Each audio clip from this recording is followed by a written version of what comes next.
Hello everyone, welcome back to another video. आज के इस वीडियो में हम बात करेंगे लीनियर ट्रांसफॉर्मेशन के बारे में, जिसे कि हम वेक्टर स्पेस होमोमॉर्फिज्म भी कहते हैं एंड इसी चीज़ को हम लीनियर मैपिंग भी बोलते हैं। अलग अलग नाम यूज़ किए जाते हैं बट है एक ही चीज़। तो आइए शुरू करते हैं। इन डेप्थ मीनिंग भी समझेंगे बिकॉज डेफिनेशन तो आपको कहीं पे भी मिल जाएगी। सबसे पहले अगर मैथमेटिकल डेफिनेशन की बात करें, V F and V dash F हमने वेक्टर स्पेस कंसिडर किए हैं दो, जहाँ पर एफ हमारी फील्ड है। किसी फील्ड के ऊपर वेक्टर स्पेस हमने कंसिडर किए है। वेक्टर स्पेसेस के ऊपर एक वन शॉट वीडियो अवेलेबल है चैनल पर, अगर आप चाहें, अगर आपको उसका रिवीजन करना है तो आप वो देख सकते हैं। नाउ हम एक मैपिंग ले रहे हैं एक वेक्टर स्पेस वी से दूसरी एक वेक्टर स्पेस वी डैश के अंदर। इस मैपिंग को अगर हम ये दो प्रॉपर्टीज के सेटिस्फाई करेगी ये मैपिंग, तब हम उसे लीनियर ट्रांसफॉर्मेशन कहेंगे या फिर लीनियर होमोमॉर्फिज्म कहेंगे। ऑलराइट, एंड दो प्रॉपर्टीज क्या हैं? T alpha plus beta is equal to T alpha plus T beta, जहां पर अल्फा कॉमा बीटा वी से बिलोंग कर रहे हैं, and T a into alpha is equal to a into T alpha for all a belongs to alpha, a belongs to F and alpha belongs to V. अगर इन दो properties को satisfy करें तो उसे लीनियर ट्रांसफॉर्मेशन कहा जाएगा, linear homomorphism कहा जाएगा। अब इनका मतलब क्या है? यहाँ पर स्ट्रक्चर प्रिजर्व हो रहा है। स्ट्रक्चर प्रिजर्व होने का मतलब भी क्या है वो भी अभी हम समझेंगे। कहने का मतलब, अगर आप दो वेक्टर्स लें वी वेक्टर से, वेक्टर स्पेस से, अगर आप उनको ऐड कर रहे हैं और फिर उन्हें ट्रांसफॉर्म कर रहे हैं, या फिर आप उन्हें पहले ट्रांसफॉर्म करके ऐड करें, बात एक ही रहेगी। टी ए इंटू अल्फा का मतलब है कि अगर आप मल्टीप्लाई करें एंड स्केलर से, ए स्केलर है, स्केलर मल्टीपल को अगर आप ट्रांसफॉर्म करें, या फिर पहले आप ट्रांसफॉर्म कर फिर स्केलर मल्टीपल लगाएं, दोनों में बात एक ही रहेगी।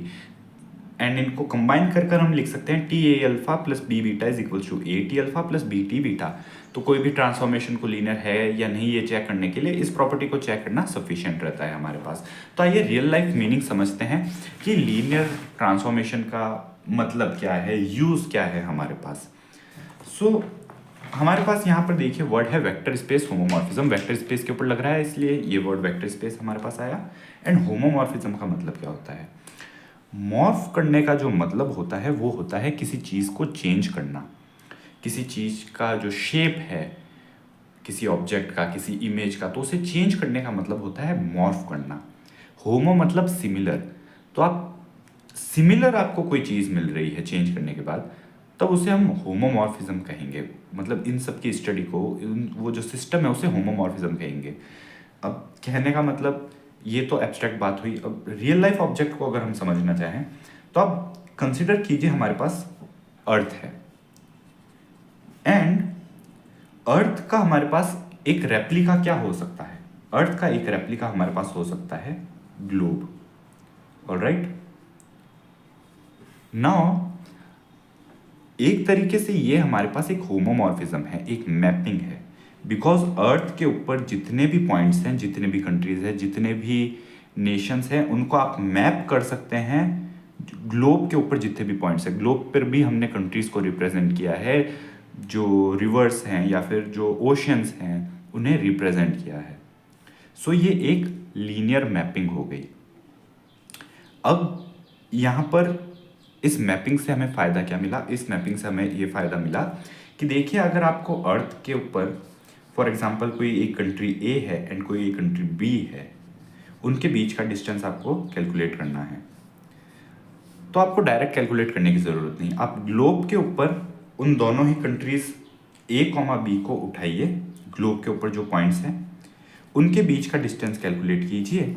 एंड ग्लोब का हमारे पास एक स्केल होती है। जब हमारे पास ग्लोब होता है या मैप होता है तो स्केल होती है कि 1 centimetre is equals to for example 1000 kilometres या 10,000 किलोमीटर्स, जितनी भी स्केल होती है। तो आप उनके बीच का डिस्टेंस कैलकुलेट कीजिए, उसे उस स्केल के फैक्टर से मल्टीप्लाई कीजिए, आपको एक्चुअल डिस्टेंस मिल जाएगा। ये हमारे पास एक तरीके से होमोमॉर्फिज्म के अंदर भी हम यही कर रहे हैं। हमारे पास कोई एक पर्टिकुलर वेक्टर स्पेस है, यहाँ पर अर्थ की जगह हमारे पास कोई एक वेक्टर स्पेस है, ग्लोब की जगह कोई एक दूसरी वेक्टर स्पेस है, एंड वेक्टर स्पेस के अंदर हमारे पास वेक्टर्स हैं, एंड वेक्टर्स को हम एक दूसरे से रिलेट कर रहे हैं। एंड रिलेशन कैसे होंगे कि फॉर एग्जांपल अर्थ के ऊपर कहीं ना कहीं पे हमारे पास इंडिया होगा। सिमिलरली ग्लोब के ऊपर भी कहीं ना कहीं हमारे पास इंडिया होगा।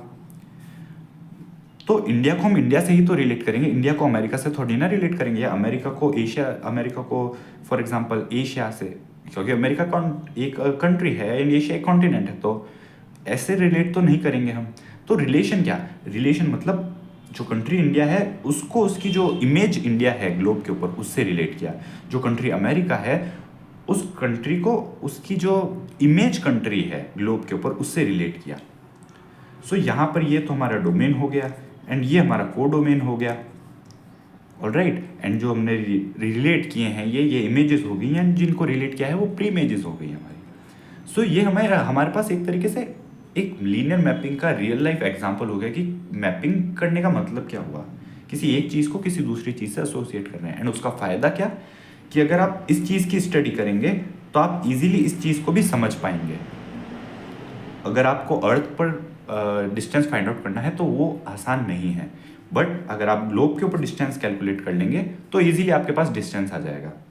ऑलराइट, सिमिलरली मैप होता है हमारे पास। अगर आप इंडिया का मैप लें एंड आप इंडिया के मैप के अंदर फॉर एग्जांपल न्यू दिल्ली आपको मिल जाएगा एंड जोधपुर भी आपको मिल जाएगा, या फिर जोधपुर नहीं तो जयपुर आपको मिल जाएगा कैपिटल मार्क हुआ हुआ। सो आप उनके ऊपर स्केल से डिस्टेंस मेजर कर सकते हैं एंड आपको रियल लाइफ डिस्टेंस मिल जाएगा। सो एक तरीके से ये हमारे पास होमोमॉर्फिज्म की फ़ायदा हुआ। सिमिलरली अगर हम एक और एग्जांपल कंसिडर करें कि अगर हमारे पास एक रियल लाइफ में एक एरोप्लेन है फॉर एग्जांपल, एंड हमने कंसिडर किया एक एरोप्लेन का रेप्लिका, जो प्रोटोटाइप मॉडल्स हम बनाते हैं। अब यहाँ पर भी क्या है, यहाँ पर वेक्टर्स और पॉइंट्स की जगह यहाँ पर एरोप्लेन के पार्ट्स हैं। एरोप्लेन के एक एक पार्ट को हम उसके जो रेप्लिका के एक एक पार्ट से रिलेट कर सकते हैं। रिलेट करने के बाद हम इसको स्टडी कर सकते हैं लैब के अंदर कि कैसा इसके ऊपर एयर का फ्रिक्शन लगेगा, एरोडायनामिक्स फोर्सेस किस तरीके से लगेंगे, जो ड्रैग होते हैं या लिफ्ट होता है वो किस तरीके से इस पर एक्ट करेंगे, इसकी स्पीड को हम किस तरीके से ऑप्टिमाइज़ कर सकते हैं, या फिर इसके वेट का क्या इफेक्ट रहेगा। वो सब हम स्टडी जब प्रोटोटाइप के ऊपर करेंगे तो हमारे पास सिमिलर रिजल्ट्स मिलेंगे जो एक्चुअल प्लेन पे मिलेंगे। सो होमोमॉर्फिज्म में हम क्या कर रहे हैं, होमोमॉर्फिज्म में हम इसी कॉन्सेप्ट को वेक्टर्स के ऊपर लगा रहे हैं।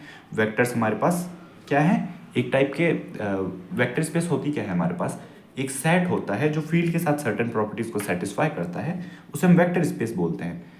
ऑलराइट, सो फॉर एग्जांपल हमारे पास जो 2D स्पेस होती है वो भी एक वेक्टर स्पेस है। सो 2D स्पेस के अंदर जो वेक्टर्स हैं उन्हें भी हम एक दूसरे से इस तरीके से रिलेट कर सकते हैं।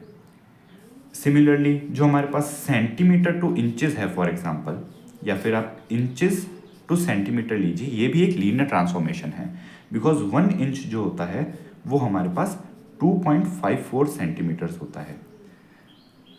तो अब हम ट्रांसफॉर्मेशन कैसे कह सकते हैं, ट्रांसफॉर्मेशन हो रहा है 1 to 2.54। So transformation of T2 क्या होगा हमारे पास, 2 into 2.54, 2 into 2.54 क्या मिलेगा हमारे पास, 5.08। ऑलराइट, तो यानी 2 इंचेस 5.08 सेंटीमीटर के इक्वल हैं। अगर हम इसे ट्रांसफॉर्मेशन को अगर प्रॉपर्टीज को चेक करना चाहें तो T1+1 हमारे पास क्या होगा, वो हमें मिलना चाहिए T1+1, T1+T1 के इक्वल मिलना चाहिए। क्या हमें मिल रहा है देखते हैं। T1 क्या है हमारे पास 2.54 एंड T1 अगेन क्या है 2.54। 1 इंचेस 2.54 सेंटीमीटर के इक्वल होगा, तो ऐड कर रहे हैं तब हमें क्या मिलेगा 5.08 मिलेगा, जो कि T2 के इक्वल मिल रहा है। तो पहली प्रॉपर्टी सेटिस्फाई हो रही है। इसी एग्जांपल में अगर हम दूसरी प्रॉपर्टी को देखें तो 2 को हम ऐसे भी तो लिख सकते हैं T2 into 1। नॉ 2 into 1 अगर हम लिख सकते हैं इसे, तो हम इसे क्या लिख सकते हैं, 5.08 हमें मिल रहा था, उसे ही हम क्या लिख सकते हैं 2 into 2.54, बट 2.54 क्या है T1 है। तो T2 into 1 को हम इक्वल्स टू 2 into T1 लिख सकते हैं। तो यानी कि ये हमें क्या मिल रहा है, एक लीनियर ट्रांसफॉर्मेशन मिल रहा है। ये जो मैपिंग है, ये मैपिंग भी हमारे पास यूज़ आती है सेंटीमीटर को फीट में कन्वर्ट करने के लिए, या फीट को सेंटीमीटर में, इंचेस को सेंटीमीटर में। ऑलराइट, बिकॉज 12 जो हमारे पास इंचेस होते हैं वो 1 फीट के इक्वल होते हैं। तो ये सब रिलेशन जो आपस में है वो लीनियर ट्रांसफॉर्मेशन हुए हमारे पास। एंड अगर एक एग्जाम्पल ऐसा लेना चाहे जो लीनियर ट्रांसफॉर्मेशन नहीं है, तो वो है हमारे पास सेल्सियस एंड फ़ारेनहाइट का। बिकॉज जो हमारे पास फ़ारेनहाइट होता है वो होता है 9/5 सेल्सियस प्लस 32। अब ये जो एग्जाम्पल है हमारे पास, ये एग्जाम्पल हमारे पास ऐसा एक एग्जाम्पल है जो कि हमारे पास लीनियर ट्रांसफॉर्मेशन नहीं है। इसी एग्जाम्पल को अगर हम थोड़ा सा चेंज करना चाहें तो हम इसे लिख सकते हैं Celsius is equals to 5/9 F-32। अब जब फ़ारेनहाइट जो है 32 डिग्री फ़ारेनहाइट जब होगा तब सेल्सियस में हमें 0 मिलेगा, ऑल राइट। लेकिन अगर फ़ारेनहाइट को हम 64 से रिप्लेस करें तो 64 माइनस 32 तो नॉन नेगेटिव वैल्यू मिलेगी, C is not equal to 0 मिलेगा F इक्वल टू 32 पे। तो अब इस बात से ये लीनियर ट्रांसफॉर्मेशन कैसे नहीं बचा? इसलिए नहीं बचा बिकॉज अगर आप देखें T ऑफ 32 हमें क्या मिल रहा है, हम फ़ारेनहाइट टू सेल्सियस मैपिंग ले रहे हैं, सो T ऑफ 32 हमें मिल रहा है 0। बट T ऑफ 64 को हम क्या लिख सकते हैं, 2 इंटू 60, T ऑफ 64 क्या हमें नॉट इक्वल टू 0 मिल रहा है। अगर हम 2 इंटू T32 देखें तो वो क्या हमें मिलेगा, 2 इंटू 0 यानी कि 0। तो हम क्या देख सकते हैं, transformation of 2 into 32 is not equal to 2 into transformation of 32, यानी कि ये हमारे पास लीनियर मैप नहीं हुआ। अब देखने को तो ये रिलेशन लीनियर मिल रहा है बिकॉज लीनियर रिलेशन जब हम पढ़ते हैं लीनियर इक्वेशन, उसके अंदर क्या होता है, पावर 1 से ज़्यादा नहीं होनी चाहिए। सो लीनियर इक्वेशन है ये, लेकिन वेक्टर स्पेस होमोमॉर्फिज्म नहीं है, लेकिन लीनियर ट्रांसफॉर्मेशन नहीं है। सो भले ही ज़रूरी नहीं है कि कोई इक्वेशन लीनियर इक्वेशन हो और वो लीनियर ट्रांसफॉर्मेशन भी हो सकता है लीनियर इक्वेशन तो है बट लीनियर ट्रांसफॉर्मेशन नहीं है। सो ये लीनियर ट्रांसफॉर्मेशन का इन डेप्थ इंट्यूटिव मीनिंग आपको समझ में आया हो, बिकॉज डेफिनेशंस आपको किसी भी बुक में मिल जाएंगी, किसी भी वीडियो में मिल जाएंगी। मेन है वो कॉन्सेप्ट क्या है लीनियर ट्रांसफॉर्मेशन का। एंड अब लीनियर ट्रांसफॉर्मेशन को ही हम कैटेगराइज करते हैं कि अगर हमारे पास ट्रांसफॉर्मेशन V to F है, यानी कि अब फील्ड जो होती है, फील्ड के अंदर वेक्टर स्पेस फॉर एग्जांपल जो हमारे पास टुपल्स का सेट होता है, फॉर एग्जांपल अगर हम ऑर्डर्ड पेयर्स लेते हैं 1,0, सो ये भी एक टाइप की वेक्टर स्पेस होती है, ये R2 टाइप की वेक्टर स्पेस होती है, ऑलराइट। सो ये जो वेक्टर स्पेस है इसमें अगर हम किसी एक पर्टिकुलर फील्ड के एलिमेंट्स हमेशा स्केलर होते हैं, वो कभी भी ऑर्डर्ड पेयर्स टाइप के नहीं होंगे। सो अगर इनको किसी एक सिंगल एलिमेंट पे अगर हम मैप कर रहे हैं सो उसे हम लीनियर फंक्शनल कहेंगे। लीनियर ऑपरेटर किसे कहेंगे कि अगर वो जो वेक्टर स्पेस है उसी के एलिमेंट्स को उसी वेक्टर स्पेस के एलिमेंट्स पर मैप कर दे तो उसे लीनियर ऑपरेटर कहेंगे। होमोमॉर्फिक इमेज किसे कहेंगे कि अगर हमारे पास ऑन टू होमोमॉर्फिज्म है, यानी V डैश के सारे एलिमेंट्स किसी ना किसी एलिमेंट की इमेज है तो उसे हम ऑन टू होमोमॉर्फिज्म कहेंगे, ऑलराइट। एंड अगर 1-1 भी हो जाती है मैपिंग तो आइसोमॉर्फिज्म कह सकते हैं। जैसा कि हमारे पास ये प्लेन का एग्जांपल था, तो ये आइसोमॉर्फिज्म एक तरीके से है बिकॉज हमारे पास हर एक पार्ट प्लेन का उसके प्रोटोटाइप के हर एक पार्ट से मैप्ड है एंड कोई भी पार्ट दो पार्ट से मैप नहीं हो सकता, ऑलराइट। सबकी इमेज यूनिक है, 1-1 एंड ऑन टू है। सिमिलरली ग्लोब पे भी किसी एक कंट्री को दो कंट्री से आप मैप नहीं कर सकते तो 1-1 रहेगा एंड हर कंट्री की प्री इमेज एग्जिस्ट करेगी। सो ये हमारे पास एक 1-1 एंड ऑन टू होमोमॉर्फिज्म हो गया एक तरीके से। सो आई होप आपको लीनियर ट्रांसफॉर्मेशन का मतलब समझ में आया हो। नेक्स्ट वीडियो में हम बात करेंगे लीनियर ट्रांसफॉर्मेशन के बारे में और दूसरे कॉन्सेप्ट्स के बारे में, कर्नल ऑफ होमोमॉर्फिज्म क्या होता है, singular and non singular mapping क्या होती है, एंड दूसरे क्वेश्चंस दूसरे कॉन्सेप्ट्स के बारे में आने वाले वीडियोस में। अगर आप चैनल पर नए हैं तो सब्सक्राइब जरूर कीजिएगा एंड वीडियो पसंद आए तो लाइक ज़रूर कीजिएगा। मिलते हैं नेक्स्ट वीडियो में, तब तक के लिए take care and thanks for watching.